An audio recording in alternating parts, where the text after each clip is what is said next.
ਬੋਲੇ ਸੋ ਨਿਹਾਲ।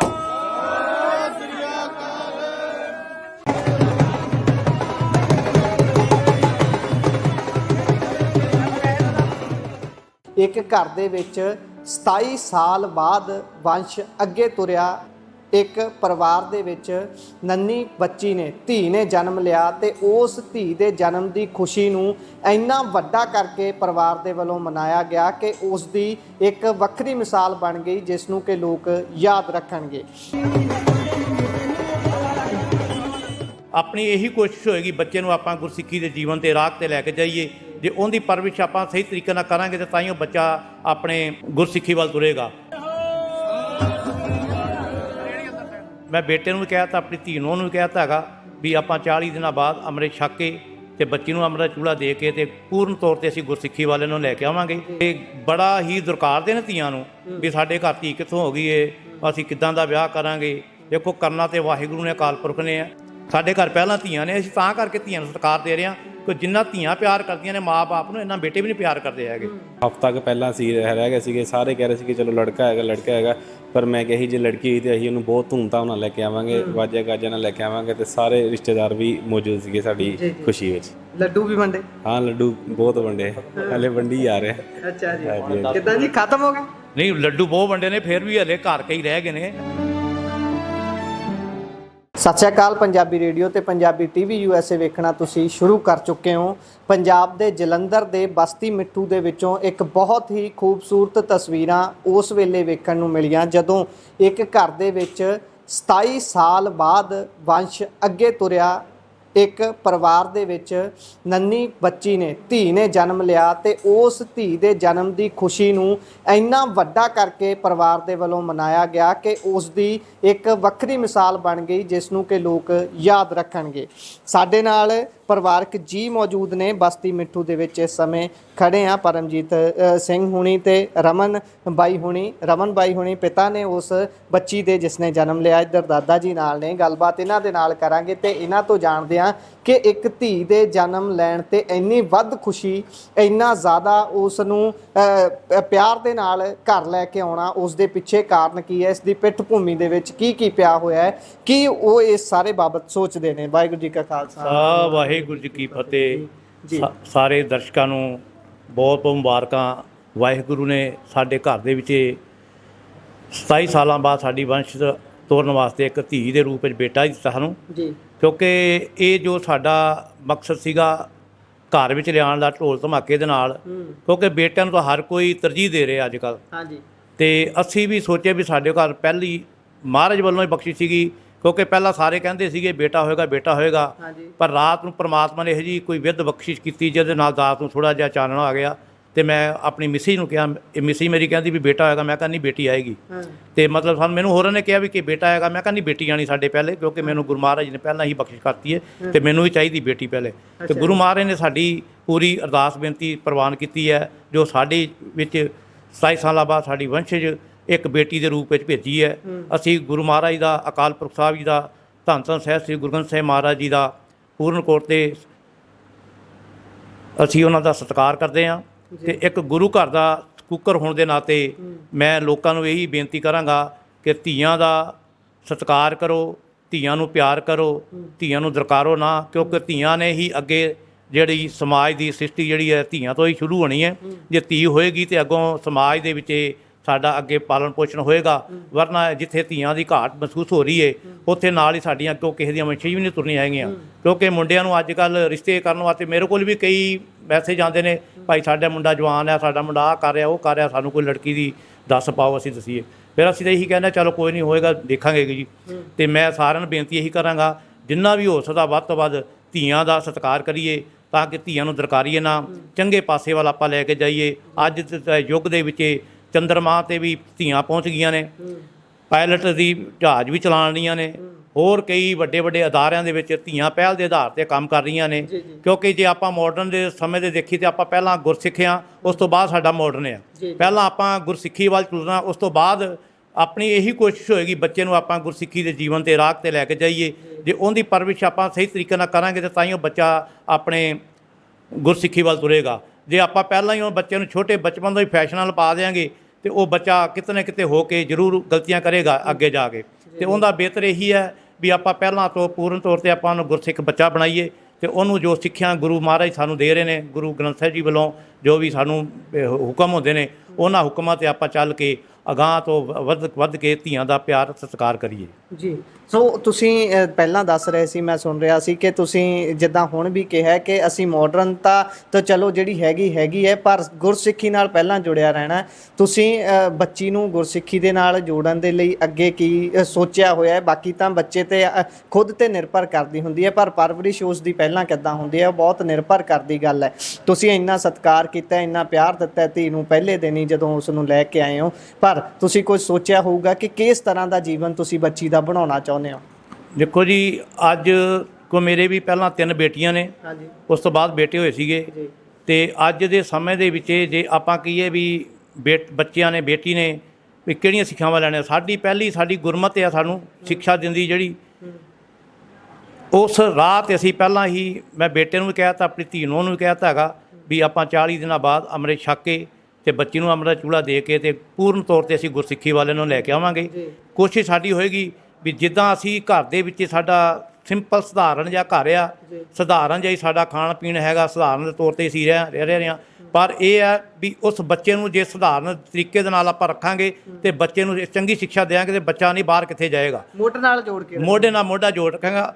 ਬੱਚੇ ਦੀਆਂ ਵੀ ਖੁਆਇਸ਼ਾਂ ਉਹ ਵੀ ਸਾਡਾ ਫਰਜ਼ ਬਣਦਾ ਉਹਨਾਂ ਨੂੰ ਪੂਰੀਆਂ ਕਰਨ ਦਾ, ਪਰ ਇਹ ਨਹੀਂ ਹੈਗਾ ਬੱਚਾ ਕਵੇ ਉਹ ਤੇ ਉਸੀ ਕਰ ਨਹੀਂ। ਬੱਚਾ ਜੇ ਚੰਗੇ ਕਰਮਾਂ ਵਾਸਤੇ ਸਾਡੇ ਤੋਂ ਕੋਈ ਵੀ ਹੈਲਪ ਮੰਗੇਗਾ, ਅਸੀਂ ਉਹਦੇ ਨਾਲ ਮੋਢੇ ਨਾਲ ਮੋਢਾ ਜੋੜ ਕੇ ਖੜਾਂਗੇ ਜੀ। ਸੋ ਤੁਸੀਂ ਜਿਸ ਤਰੀਕੇ ਦੇ ਨਾਲ ਦੱਸਿਆ ਕਿ ਧੀਆਂ ਦਾ ਸਤਿਕਾਰ ਕਰਨਾ ਚਾਹੀਦਾ, ਜਾਂ ਤੁਸੀਂ ਪਹਿਲਾਂ ਵੀ ਦੱਸਿਆ ਕਿ ਕਿਸ ਤਰੀਕੇ ਦੇ ਨਾਲ ਧੀਆਂ ਵੱਖ-ਵੱਖ ਖੇਤਰਾਂ 'ਚ ਮੱਲਾਂ ਮਾਰ ਰਹੀਆਂ ਨੇ, ਪਰ ਤੁਸੀਂ ਇੰਨੀ ਜ਼ਿੰਦਗੀ ਹੰਡਾਈ ਹੈ, ਕੀ ਤੁਸੀਂ ਪੁਰਾਣੇ ਸਮੇਂ 'ਚ ਕੋਈ ਇਹੋ ਜਿਹੀਆਂ ਚੀਜ਼ਾਂ ਦੇਖੀਆਂ ਸੀ ਜਾਂ ਫੇਸ ਕੀਤੀਆਂ ਸੀ ਵੀ ਧੀਆਂ ਦੇ ਨਾਲ ਕਿਸ ਤਰੀਕੇ ਦਾ ਵਿਤਕਰਾ ਹੁੰਦਾ ਹੈ, ਜਾਂ ਧੀਆਂ ਨੂੰ ਉਸ ਨਜ਼ਰ ਨਾਲ ਨਹੀਂ ਦੇਖਿਆ ਜਾਂਦਾ? ਇੱਕ ਚਲੋ ਗੱਲ ਕਹਿਣੀ ਨਹੀਂ ਚਾਹੀਦੀ, ਪਰ ਐਂ ਕਿਹਾ ਜਾਂਦਾ ਸੀ ਇਹਦੇ ਨਾਲੋਂ ਪੱਥਰ ਜੰਮ ਦਿੰਦੀ, ਇਹ ਧੀ ਜੰਮ ਦਿੱਤੀ ਹੈ, ਬੋਝ ਸਮਝਿਆ ਜਾਂਦਾ ਸੀ। ਇੱਕ ਧੀ ਜੰਮਦੀ ਉਸ ਦੇ ਨਾਲ ਹੀ ਇੱਕ ਪੇਟੀ ਜਾਂ ਟਰੰਕ ਕਹਿ ਲਓ ਅਲੱਗ ਲਾ ਲਿਆ ਜਾਂਦਾ ਸੀ ਵੀ ਹੁਣ ਇਹਦਾ ਦਾਜ ਵੀ ਇਕੱਠਾ ਕਰਨਾ ਹੈ, ਪਹਿਲਾਂ ਫਿਕਰ ਪੈ ਜਾਂਦੀ ਸੀ। ਤੁਸੀਂ ਇਸ ਚੀਜ਼ਾਂ ਕੋਈ ਦੇਖੀਆਂ ਸੀ ਤੁਸੀਂ ਪਿਛਲੇ ਸਮੇਂ ਦੇ ਵਿੱਚ, ਜਿਹੜਾ ਤੁਹਾਨੂੰ ਇੱਦਾਂ ਲੱਗਾ ਕਿ ਨਹੀਂ ਅਸੀਂ ਧੀ ਨੂੰ ਇਸ ਰੂਪ 'ਚ ਦੱਸਣਾ ਹੈ ਕਿ ਹਾਂ ਇੱਦਾਂ ਵੀ ਧੀਆਂ ਦਾ ਸਤਿਕਾਰ ਕੀਤਾ ਜਾ ਸਕਦਾ? ਦੇਖੋ, ਅਸੀਂ ਅੱਜ ਮੇਰੀ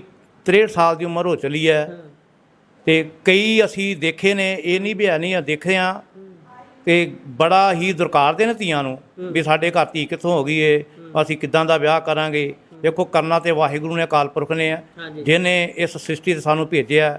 ਰੋਟੀ ਵੀ ਸਾਨੂੰ ਉਹਨੇ ਦੇਣੀ ਹੈ, ਕਾਰੋਬਾਰ ਵੀ ਉਹਨੇ ਦੇਣਾ, ਅਸੀਂ ਕੁਝ ਵੀ ਨਹੀਂ ਕਰ ਸਕਦੇ। ਸਿਰਫ ਸਵਾਸ ਨੇ ਜਿਹੜੇ ਅਸੀਂ ਲੈ ਰਹੇ ਇਹ ਵੀ ਗੁਰੂ ਮਹਾਰਾਜ ਦੇ ਦਿੱਤੇ ਹੋਏ ਨੇ। ਪਰ ਅਸੀਂ ਇਹੀ ਬੇਨਤੀ ਕਰਾਂਗੇ ਵੀ ਕੋਸ਼ਿਸ਼ ਹੋਏਗੀ ਵੀ ਵਿਆਹ ਦਾ ਨਾ ਸੋਚੋ। ਹੁਣ ਮੈਂ ਬੇਟੇ ਦਾ ਵਿਆਹ ਕੀਤਾ, ਇੱਕ ਪੈਸੇ ਦਾ ਅਸੀਂ ਦਹੇਜ ਨਹੀਂ ਮੰਗਿਆ, ਕਿਉਂਕਿ ਅਸੀਂ ਦਹੇਜ ਨੂੰ ਲਾਹਨਤ ਮੰਗਦੇ ਹਾਂ। ਜਿਹੜਾ ਮਾਂ-ਬਾਪ ਦਹੇਜ ਮੰਗਦਾ ਹੈ ਉਹਨੂੰ ਲਾਹਨਤ ਹੀ ਪਾਵਾਂਗੇ ਵੀ ਇਹ ਜੇ ਧੀਆਂ ਨੂੰ, ਕਿਉਂਕਿ ਜੇ ਅਸੀਂ ਦਹੇਜ ਮੰਗਦੇ ਹਾਂ ਤਾਂ ਹੀ ਉਹ ਤਾਂ ਅਗਲਾ ਕੋਸ਼ਿਸ਼ ਕਰਦਾ ਵੀ ਆ ਸਾਡੇ ਬੋਝ ਮਹਿਸੂਸ ਕਰਦਾ ਵੀ ਅੱਜ ਕੱਲ੍ਹ ਵਿਆਹ ਕਰਨਾ ਕਿਹੜਾ ਸੌਖਾ। ਜੋ ਹੁਣ ਛੋਟਾ ਪੈਲਸ ਵੀ ਕਰੀਏ 2.5-3 ਲੱਖ ਦਾ ਪੈਲਸ ਵਾਲਾ ਲੈਂਦਾ, ਫਿਰ ਉਹਦੇ ਵਿੱਚ ਘੱਟੋ ਘੱਟ ਵੀ 4-5 ਲੱਖ ਦਾ ਸਾਡਾ ਉੱਦਾਂ ਖਰਚਾ ਆ ਜਾਂਦਾ ਹੈਗਾ। ਪਰ ਅਸੀਂ ਇਹੀ ਮੇਰੀ ਖੁਆਇਸ਼ ਹੋਏਗੀ, ਸੰਗਤਾਂ ਨੂੰ ਇਹੀ ਬੇਨਤੀ ਕਰਾਂਗੇ ਜਿਹੜਾ ਦਾਜ ਲੈਣਾ ਇਹਦੇ ਵਿਰੁੱਧ ਵੀ ਇੱਕ ਆਵਾਜ਼ ਉਠਾਉਣੀ ਚਾਹੀਦੀ ਸਮਾਜ ਨੂੰ ਵੀ ਬਗੈਰ ਕਿਸੇ ਭਿੰਨ ਭੇਗ ਦੇ ਵੀ ਤੁਸੀਂ ਵਿਆਹ ਕੇ ਲਿਆਓ ਧੀ ਨੂੰ, ਸਿਰਫ 3 ਕੱਪੜਿਆਂ ਦੇ ਵਿੱਚ ਲੈ ਕੇ ਆਓ, ਜਿਹੜਾ ਵੀ ਸਾਡਾ ਫਰਜ਼ ਬਣਦਾ। ਬਾਕੀ ਮਹਾਰਾਜ ਸਾਰਿਆਂ ਨੂੰ ਦੇ ਰਿਹਾ, ਦੇਣ ਵਾਲਾ ਅੱਗੇ ਆਉਣ ਵਾਲਾ ਭੁੱਖੀ ਉਹਨੇ ਬਖਸ਼ਣਾ ਸਾਨੂੰ ਕਰਨਾ ਹੈਗਾ। ਇਹ ਨਹੀਂ ਵੀ ਅਸੀਂ ਸੋਚੀਏ ਉਹ ਸਾਨੂੰ ਦਾਜ 'ਚ ਉਹ ਮਿਲ ਜਾਏਗਾ, ਨਹੀਂ। ਪਰ ਸਾਨੂੰ ਸਬਰ ਸੰਤੋਖ ਹੋਣਾ ਚਾਹੀਦਾ ਸਭ ਤੋਂ ਪਹਿਲਾਂ ਵੀ ਜਿੰਨੀ ਅਸੀਂ ਦਸਾਂ ਨੌਂ ਦੀ ਕਿਰਤ ਕਰ ਰਹੇ ਹਾਂ ਸਾਨੂੰ ਉਹਦੇ ਵਿੱਚ ਹੀ ਪਰਮਾਤਮਾ ਸਭ ਕੁਝ ਦਿੰਦਾ। ਕਿਉਂਕਿ ਮੈਂ ਆਪਣੀ ਇੱਕ ਛੋਟੀ ਜਿਹੀ ਮਿਸਾਲ ਦਿੰਦਾ, ਮੇਰੀਆਂ 3 ਬੇਟੀਆਂ ਨੇ, 4 ਮੇਰੀਆਂ ਭਤੀਜੀਆਂ ਵੱਡੀਆਂ ਨੇ ਵੱਡੇ ਬ੍ਰਦਰ ਦੀਆਂ, ਇੱਕ ਮੇਰੇ ਸਭ ਤੋਂ ਵੱਡੇ ਬ੍ਰਦਰ ਦੀ ਬੇਟੀ ਹੈ, ਉਸ ਤੋਂ ਛੋਟੇ ਸਭ ਤੋਂ 2 ਬੇਟੀਆਂ ਹੁੰਦੀਆਂ ਨੇ। ਸਾਡੇ ਘਰ ਪਹਿਲਾਂ ਧੀਆਂ ਨੇ, ਅਸੀਂ ਤਾਂ ਕਰਕੇ ਧੀਆਂ ਨੂੰ ਸਤਿਕਾਰ ਦੇ ਰਹੇ ਹਾਂ ਕਿ ਜਿੰਨਾ ਧੀਆਂ ਪਿਆਰ ਕਰਦੀਆਂ ਨੇ ਮਾਂ-ਬਾਪ ਨੂੰ, ਇੰਨਾ ਬੇਟੇ ਵੀ ਨਹੀਂ ਪਿਆਰ ਕਰਦੇ ਹੈਗੇ। ਆਉਣ ਵਾਲੇ ਸਮੇਂ ਦੇ ਵਿੱਚ ਇਹ ਹੈ ਜੇ ਇਸੇ ਤਰ੍ਹਾਂ ਅਸੀਂ ਉਪਰਾਲਾ ਕਰਾਂਗੇ ਧੀਆਂ ਦੀ ਤਰੱਕੀ ਵਾਸਤੇ, ਧੀਆਂ ਦੇ ਅਗਾਂਹ ਵਧੂ ਕਦਮਾਂ ਵਾਸਤੇ, ਤੇ ਸਾਡੇ ਵਾਸਤੇ ਚੰਗਾ ਹੋਏਗਾ, ਆਪਣੇ ਪਰਿਵਾਰ ਦੀਆਂ ਵੰਸ਼ੇ 'ਚ ਅੱਗੇ ਚੱਲਣਗੀਆਂ। ਇਸ ਕਰਕੇ ਮੈਂ ਇਹੀ ਸੰਦੇਸ਼ ਦੇਣਾ ਚਾਹੁੰਦਾ ਵੀ ਧੀਆਂ ਨੂੰ ਵੱਧ ਤੋਂ ਵੱਧ ਜਿੰਨਾ ਵੀ ਹੋ ਸਕਦਾ ਪਿਆਰ ਕਰੋ, ਜਿੰਨਾ ਵੀ ਉਹ ਜੋ ਕੁਛ ਮੰਗਦੀਆਂ ਨੇ ਉਹਦੇ ਨਾਲ ਉਹਨਾਂ ਨੂੰ ਪੂਰਾ ਸਤਿਕਾਰ ਦਿਓ। ਜੇ ਨਜਾਇਜ਼ ਕਰਦੇ ਨੇ ਉੱਥੇ ਟੋਕੋ ਉਹਨਾਂ ਨੂੰ, ਬੱਚਿਆਂ ਨੂੰ ਵੀ ਇਹ ਬੇਟਾ ਗਲਤ ਕੰਮ ਹੈਗਾ, ਇਹ ਤੇਰੇ ਕਰਨ ਯੋਗ ਨਹੀਂ ਹੈਗਾ ਕੰਮ। ਹਾਂ ਬਾਕੀ ਜਿਹੜਾ ਤੂੰ ਚੰਗਾ ਕੰਮ ਕਰੇਂਗੇ ਉਹਦੇ ਨਾਲ ਤੇਰੇ ਆ ਪੈਸੇ ਦੀ ਮਦਦ ਚਾਹੀਦੀ ਹੈ, ਹੋਰ ਕਿਸੇ ਕਿਸਮ ਦੀ ਮਦਦ ਜੀ ਉਹ ਸਾਡੇ ਅਸੀਂ ਤੇਰੇ ਨਾਲ ਖੜੇ ਆ ਜੀ। ਜੀ ਬਹੁਤ ਬਹੁਤ ਤੁਸੀਂ ਚੰਗੀਆਂ ਗੱਲਾਂ ਕੀਤੀਆਂ ਨੇ। ਇੱਧਰ ਲੜਕੀ ਦੇ ਪਿਤਾ ਦੇ ਨਾਲ ਗੱਲ ਕਰ ਲੈਂਦੇ ਆ। ਬਾਈ ਸਭ ਤੋਂ ਪਹਿਲਾਂ ਤੁਹਾਨੂੰ ਬਹੁਤ ਬਹੁਤ ਵਧਾਈ ਹੈ। ਉਸ ਤੋਂ ਬਾਅਦ ਇਹ ਜ਼ਰੂਰ ਦੱਸਿਓ ਕਿ ਲੜਕੀ ਦਾ ਨਾਮ ਕੀ ਰੱਖਿਆ ਤੁਸੀਂ ਆਪਣੀ ਧੀ ਦਾ? ਸਾਰੇ ਦਰਸ਼ਕਾਂ ਨੂੰ ਬਹੁਤ ਮੁਬਾਰਕਾਂ ਜੋ ਇਹ ਵੀਡੀਓ ਦੇਖ ਰਹੇ ਨੇ। ਲੜਕੀ ਦਾ ਨਾਮ ਰੱਖਿਆ ਮੈਂ ਰਮਨਦੀਪ ਸਿੰਘ ਤੇ ਮੇਰੀ ਬੇਟੀ ਦਾ ਨਾਮ ਸਰਗੁਣ ਕੌਰ ਹੈ ਜੀ। ਜੀ ਸਰਗੁਣ ਕੌਰ ਤੁਸੀਂ ਨਾਮ ਰੱਖਿਆ ਹੈ। ਤੁਸੀਂ ਤੁਹਾਡੇ ਪਿਤਾ ਜੀ ਨੇ ਤਾਂ ਸਾਰੀਆਂ ਗੱਲਾਂ ਦੱਸੀਆਂ ਨੇ, ਤੁਹਾਡੇ ਆਪਣੇ ਕੀ ਬਲਬਲੇ ਨੇ ਮਨ ਦੇ ਵਿੱਚ ਜਦੋਂ ਤੁਹਾਨੂੰ ਪਤਾ ਲੱਗਿਆ ਕਿ ਘਰ ਧੀ ਨੇ ਜਨਮ ਲਿਆ ਤਾਂ ਤੁਸੀਂ ਕੀ ਮਨ ਦੇ ਵਿੱਚ ਸੋਚਿਆ ਸੀ? ਪਹਿਲਾਂ ਕੀ ਵਿਚਾਰ ਆਇਆ ਸੀ? ਤੁਸੀਂ ਵੀ ਜਦ ਧੀ ਹੋਈ ਹੈ ਤੁਸੀਂ ਧੀ ਹੀ ਚਾਹੁੰਦੇ ਸੀ ਜਾਂ ਤੁਹਾਡੇ ਮਨ 'ਚ ਕੋਈ ਖੁਆਇਸ਼ ਸੀ ਪਿਤਾ ਤੋਂ ਅਲੱਗ? ਨਹੀਂ ਜਦੋਂ ਮਤਲਬ ਆਪਣਾ ਹਸਪੀਟਲ ਲੈ ਗਏ ਤੇ ਮੈਨੂੰ ਪਤਾ ਸੀਗਾ ਧੀ ਹੀ ਹੋਣੀ ਕਰੇ। ਸਾਰਿਆਂ ਨੇ ਸੋਚਿਆ ਕਿ ਚਲੋ ਲੜਕਾ ਆਏਗਾ ਪਰ ਨਹੀਂ ਮੈਨੂੰ ਲੜਕੀ ਚਾਹੀਦੀ ਸੀ, ਇਸੇ ਕਰਕੇ ਮੇਰੇ ਘਰੇ ਲੜਕੀ ਨੇ ਜਨਮ ਲਿਆ। ਤੁਹਾਡਾ ਇੰਨੀ ਖੁਸ਼ੀ ਮਨਾਉਣ ਦਾ, ਇੰਨੇ ਚਾਅ ਕਰਨ ਦਾ, ਹੁਣ ਪਿੱਛੇ ਵੀ ਦੇਖ ਰਹੇ ਹਾਂ ਡੈਕੋਰੇਸ਼ਨ ਵੈਲਕਮ ਲਿਖਿਆ ਹੋਇਆ, ਇੰਨਾ ਚਾਅ ਕਰਨ ਦਾ ਕੀ ਕਾਰਨ ਹੈ ਮੁੱਖ? ਇਹ ਅਸੀਂ ਜਦੋਂ ਹਫ਼ਤਾ ਕੁ ਪਹਿਲਾਂ ਸੀ ਰਹਿ ਗਏ ਸੀਗੇ, ਸਾਰੇ ਕਹਿ ਰਹੇ ਸੀ ਕਿ ਚਲੋ ਲੜਕਾ ਆਏਗਾ ਪਰ ਮੈਂ ਕਹੀ ਜੇ ਲੜਕੀ ਹੋਈ ਤੇ ਅਸੀਂ ਉਹਨੂੰ ਬਹੁਤ ਧੂਮਧਾਮ ਨਾਲ ਲੈ ਕੇ ਆਵਾਂਗੇ, ਵਾਜੇ ਗਾਜੇ ਨਾਲ ਲੈ ਕੇ ਆਵਾਂਗੇ ਤੇ ਸਾਰੇ ਰਿਸ਼ਤੇਦਾਰ ਵੀ ਮੌਜੂਦ ਸੀਗੇ ਸਾਡੀ ਖੁਸ਼ੀ ਵਿੱਚ। ਲੱਡੂ ਵੀ ਵੰਡੇ? ਹਾਂ ਲੱਡੂ ਬਹੁਤ ਵੰਡੇ, ਹਲੇ ਵੰਡੀ ਆ ਰਹੇ। ਅੱਛਾ ਜੀ, ਕਿੱਦਾਂ ਜੀ ਖਤਮ ਹੋ ਗਿਆ? ਨਹੀਂ ਲੱਡੂ ਬਹੁਤ ਵੰਡੇ ਨੇ, ਫਿਰ ਵੀ ਹਲੇ ਘਰ ਕਈ ਰਹਿ ਗਏ ਨੇ ਤੇ ਹੁਣ ਵੀ ਅਸੀਂ ਲੱਡੂ ਲੈਣ ਜਾ ਰਹੇ ਸੀ ਤਾਂ ਤੁਹਾਡਾ ਫੋਨ ਆਇਆ ਤੇ ਆ ਗਈ। ਮਤਲਬ ਕਿ ਅਸੀਂ ਕਿਸੇ ਨੂੰ ਨਾਰਾਜ਼ ਨਹੀਂ ਕੀਤਾ। ਹਰ ਪਿੰਡ ਦੇ ਵਿੱਚ, ਹਰ ਮਹੱਲਾ ਗਲੀ ਦੇ ਵਿੱਚ ਜਿੱਥੇ ਵੀ ਸਾਡੀ ਅਪਰੋਚ ਹੋ ਰਹੀ ਵੀ ਉੱਥੇ ਅਸੀਂ ਲੱਡੂ ਪ੍ਰਸ਼ਾਦ ਜ਼ਰੂਰ ਦਈਏ ਵੀ ਲੋਕਾਂ 'ਚ ਇੱਕ ਚੰਗਾ ਮੈਸੇਜ ਆ ਸਕੇ ਜੀ। ਇੱਕ ਪ੍ਰਧਾਨ ਸਾਹਿਬ ਇਹ ਜ਼ਰੂਰ ਦੱਸਿਓ, ਤੁਸੀਂ ਜਿੱਦਾਂ ਸੇਵਾ ਨਿਭਾਉਂਦੇ ਹੋ ਗੁਰਦੁਆਰਾ ਸਾਹਿਬ ਦੇ ਵਿੱਚ ਤੁਸੀਂ, ਤੇ ਇਹ ਚੀਜ਼ ਹੋਰਾਂ ਲਈ ਵੀ ਸੇਧ ਬਣਦੀ ਹੋਊਗੀ ਜਦੋਂ ਤੁਸੀਂ ਤੁਹਾਨੂੰ ਦੇਖ ਰਹੇ ਹੋਣਗੇ ਬਾਕੀ ਜਿਹੜੇ ਤੁਹਾਡੇ ਉੱਥੇ ਸੰਗਤ ਦੇ ਰੂਪ 'ਚ ਵੀ ਆਉਂਦੀ ਹੈ ਸੰਗਤ, ਉਹ ਵੀ ਦੇਖ ਰਹੀ ਹੋਊਗੀ, ਉਹਨਾਂ ਦੇ ਵੱਲੋਂ ਕੀ ਕਹਿਣਾ ਹੈ ਤੁਹਾਨੂੰ ਜਦੋਂ ਉਹ ਦੇਖਦੇ ਨੇ ਕਿ ਇੰਨੇ ਚੰਗੇ ਤਰੀਕੇ ਨਾਲ ਪ੍ਰਧਾਨ ਸਾਹਿਬ ਨੇ ਆਪਣੀ ਧੀ ਦਾ, ਆਪਣੀ ਪੋਤਰੀ ਦਾ ਵੈਲਕਮ ਕੀਤਾ? ਦੇਖੋ ਜੀ ਮੈਨੂੰ ਸੰਗਤ ਦਾ ਬਹੁਤ ਪਿਆਰ ਮਿਲਿਆ। ਮੈਂ ਸਿਰਫ ਸਾਡੇ ਐਤਵਾਰ ਦੇ ਐਤਵਾਰ ਚੁਪਹਿਰਾ ਸਾਹਿਬ ਦਾ ਪਾਠ ਕਰਦੇ 2 ਵਜੇ ਤੋਂ ਲੈ ਕੇ 5 ਵਜੇ ਤੱਕ। ਗੁਰਦੁਆਰਾ ਸਾਹਿਬ ਸਾਡੀ ਡਿਊਟੀ ਹੁੰਦੀ ਹੈ ਵੀ ਉਹ 2 ਤੋਂ ਲੈ ਕੇ 5 ਵਜੇ ਤੱਕ ਪਾਠ ਕਰਦੇ ਆ। ਉੱਥੇ ਮੈਂ ਬੇਨਤੀ ਕੀਤੀ ਸੰਗਤ ਨੂੰ ਵੀ ਮੇਰੇ ਘਰ ਧੀ ਨੇ ਵਾਹਿਗੁਰੂ ਨੇ ਦਾਤ ਬਖਸ਼ੀ ਹੈ ਤੇ ਅਸੀਂ ਉਹਨਾਂ ਨੂੰ ਦੇਖੋ ਚਲੋ ਡਾਕਟਰ ਨੇ ਛੁੱਟੀ ਦੇਣੀ ਹੈ 5 ਤਰੀਕ ਨੂੰ, ਕੋਸ਼ਿਸ਼ ਹੋਏਗੀ 5 ਤਰੀਕ ਨੂੰ ਲਿਆ। ਕੋਈ ਪਹਿਲਾਂ ਹੀ ਸਾਡੇ ਮੂੰਹ 'ਚੋਂ ਨਿਕਲਿਆ ਵੀ 5 ਤਰੀਕ ਨੂੰ ਅਸੀਂ ਕਰਾ ਲੈਣਾ ਘਰ, ਤੇ ਉਹ ਮਹਾਰਾਜ ਨੇ ਸੰਗਤ ਨੂੰ ਬੇਨਤੀ ਕੀਤੀ। ਸੰਗਤ ਦਾ ਵੀ ਤੁਹਾਨੂੰ ਦੇਖਿਆ ਹੋਣਾ ਵੀ ਇੰਨਾ ਠਾਠਾਂ ਮਾਰਦਾ ਇਕੱਠ ਬਿਨਾਂ ਬੁਲਾਇਆ ਸੰਗਤ। ਚਲੋ ਇੱਕ ਤਾਂ ਮੈਸੇਜ ਸੀਗਾ ਨਾ, ਫਿਰ ਕੋਸ਼ਿਸ਼ ਕਿਤੇ ਮੈਨੀ ਸੰਗਤ ਸੰਭਾਲ ਨਹੀਂ ਕੀਤਾ ਹੈਗੀ ਆ, ਤੇ ਉਸ ਕਰਕੇ ਸੰਗਤਾਂ ਨੇ ਬੜਾ ਪਿਆਰ ਦਿੱਤਾ ਔਰ ਬੜਾ ਵਧੀਆ ਸੰਗਤਾਂ 'ਚ ਸੁਨੇਹਾ ਗਿਆ। ਮੈਨੂੰ ਹਰ ਇੱਕ ਨੇ ਵਧਾਈ ਦਿੱਤੀ ਹੈ ਤੇ ਇਹ ਜ਼ਰੂਰ ਕਿਹਾ ਉਹਨਾਂ ਨੇ ਵੀ ਬਹੁਤ ਵਧੀਆ ਤੁਸੀਂ ਉਪਰਾਲਾ ਕੀਤਾ ਵੀ ਸੋ ਸਕੇ ਤੇ ਆਉਣ ਵਾਲੇ ਸਮੇਂ 'ਚ ਅਸੀਂ ਵੀ ਇਹੋ ਜਿਹਾ ਉਪਰਾਲਾ ਕਰੀਏ ਜੀ। ਬਾਈ ਤੁਸੀਂ ਇੱਕ ਧੀ ਦੇ ਪਿਤਾ ਬਣ ਚੁੱਕੇ ਹੋ, ਹੁਣ ਤੁਸੀਂ ਉਹਨਾਂ ਲੋਕਾਂ ਨੂੰ ਕੀ ਸੰਦੇਸ਼ ਦੇਣਾ ਚਾਹੋਗੇ ਜਿਹੜੇ ਅੱਜ ਵੀ ਧੀ ਨੂੰ ਬੋਝ ਸਮਝਦੇ ਨੇ, ਜਾਂ ਜਿਸ ਤਰੀਕੇ ਨਾਲ ਪਹਿਲਾਂ ਗੱਲ ਕੀਤੀ ਵੀ ਕਹਿੰਦੇ ਨੇ ਕਿ ਨਹੀਂ ਧੀ ਨਾਲੋਂ ਸਾਡੇ ਪੁੱਤ ਜੰਮ ਜਾਂਦਾ ਦੰਦਾ ਨਾ ਹੀ ਜੰਮਦਾ? ਨਹੀਂ ਇੱਦਾਂ ਦੀ ਕੋਈ ਗੱਲ ਨਹੀਂ। ਅੱਜ ਕੱਲ੍ਹ ਲੜਕੀ ਤੇ ਲੜਕੇ 'ਚ ਕੋਈ ਫਰਕ ਨਹੀਂ ਰਿਹਾ, ਸਗੋਂ ਲੜਕੀਆਂ ਲੜਕਿਆਂ ਨਾਲੋਂ ਅੱਗੇ ਜਾ ਰਹੀਆਂ ਜ਼ਿਆਦਾਤਰ ਜੀ। ਸੋ ਤੁਸੀਂ ਕੀ ਕਹਿਣਾ ਚਾਹੋਗੇ ਉਹਨਾਂ ਲੋਕਾਂ ਨੂੰ? ਇਹੀ ਬੇਨਤੀ ਕਰਾਂਗੇ ਵੀ ਜਿੰਨਾ ਵੀ ਹੋ ਸਕਦਾ ਹੈ ਵੀ ਅਸੀਂ ਬੇਟੀਆਂ ਦੀ ਵੱਧ ਤੋਂ ਵੱਧ ਇੱਜ਼ਤ ਕਰੀਏ ਤੇ ਵੱਧ ਤੋਂ ਵੱਧ ਉਹਨੂੰ ਪੜ੍ਹਾਈਏ ਲਿਖਾਈਏ ਤੇ ਆਪਣੇ ਉਹਨਾਂ ਦੇ ਜੋ ਜਿੱਥੇ ਵੀ ਉਹ ਆਪਣਾ ਜਾਣਾ ਚਾਹਣ, ਜਿਸ ਖੇਤਰ ਦੇ ਵਿੱਚ ਜਾਣਾ, ਜਾਂ ਖੇਡ ਖੇਤਰ ਜਾਣਾ ਚਾਹਣ, ਜਾਂ ਪਾਇਲਟ ਖੇਤਰ, ਜਾਂ IAS ਅਫਸਰ 'ਚ ਜਾਣਾ ਚਾਹਣ, ਮਤਲਬ ਕਿਸੇ ਖੇਤਰ ਵੀ ਜਾਣਾ ਚਾਹਣ ਤੇ ਪੂਰਨ ਤੌਰ 'ਤੇ ਮਾਂ-ਬਾਪ ਦਾ ਫਰਜ਼ ਬਣਦਾ ਉਹਨਾਂ ਨੂੰ ਸਹਿਯੋਗ ਕਰੀਏ ਤੇ ਉਹਨਾਂ ਨੂੰ ਆਪਣੀ ਤਰੱਕੀ ਕਰਨ ਦੇ ਵਿੱਚ ਬਲ ਮਿਲ ਸਕੇ ਤੇ ਤਾਕਤ ਮਿਲ ਸਕੇ ਜੀ। ਬਹੁਤ ਬਹੁਤ ਧੰਨਵਾਦ। ਸੋ ਇਹ ਸੀ ਉਹ ਪਰਿਵਾਰ ਜਿਨ੍ਹਾਂ ਦੇ ਘਰ ਦੇ ਵਿੱਚ 27 ਸਾਲ ਬਾਅਦ ਵੰਸ਼ ਅੱਗੇ ਤੁਰਿਆ ਤੇ ਇਹਨਾਂ ਦੇ ਘਰ ਨੰਨੀ ਧੀ ਨੇ ਜਨਮ ਲਿਆ ਤੇ ਜਿਸ ਤੋਂ ਬਾਅਦ ਬੇਹੱਦ ਖੁਸ਼ੀ ਦੇ ਨਾਲ ਇਹਨਾਂ ਦੇ ਵੱਲੋਂ ਆਪਣੀ ਉਸ ਧੀ ਦਾ ਘਰ ਦੇ ਵਿੱਚ ਸਵਾਗਤ ਕੀਤਾ ਗਿਆ ਤੇ ਘਰ ਦੇ ਵਿੱਚ ਖੁਸ਼ੀ ਦੀ ਲਹਿਰ ਹੈ ਇਸ ਸਮੇਂ।